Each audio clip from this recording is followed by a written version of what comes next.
Сәлем достар, бүгін өте қытырлақ болып шығатын вафли дайындайтын боламыз.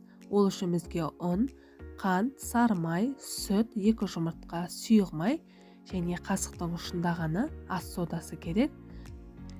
Менде осындай вафельница.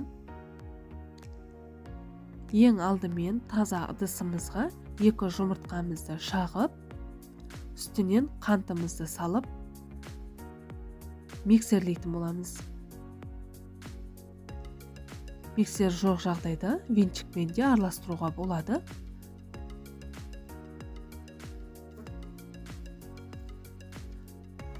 Аппақ көбік болғанша араластыратын боламыз.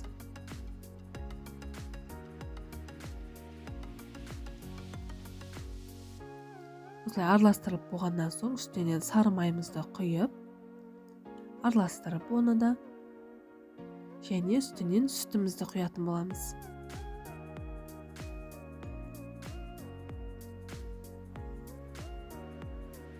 Сүтімізді құйып болғаннан соң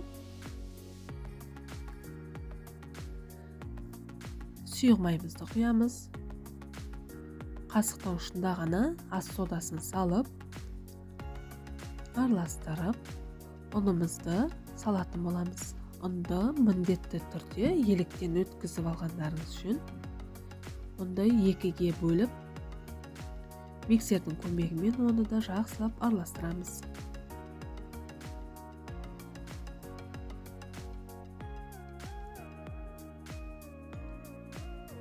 Қалған ұнымызды салып, қоймалжың масса болғанша араластырамыз.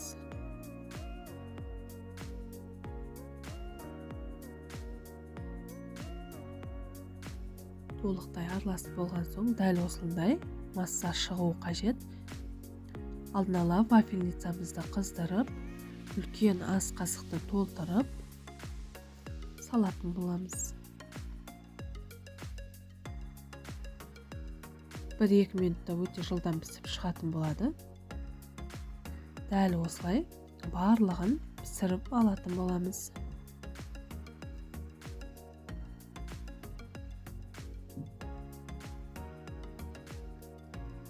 Осылай шығарып, осылай трубочкасымен арнайы орап, 2 түрлі формада істеп шығамыз.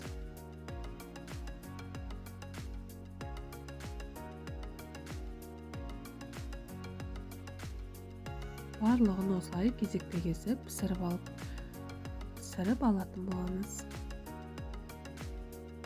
Өте қытырлақ, өте дәмді, 4 жұмыртқа емес, 2 ақ жұмыртқадан дәл осылай әдемі болып шығады. Тура осы рецептпен дайындап көрулеріңізге кеңес беремін. Достар, видеом ұнаса лайк басып, парақшама тіркеліп кетуді ұмытпаңыздар.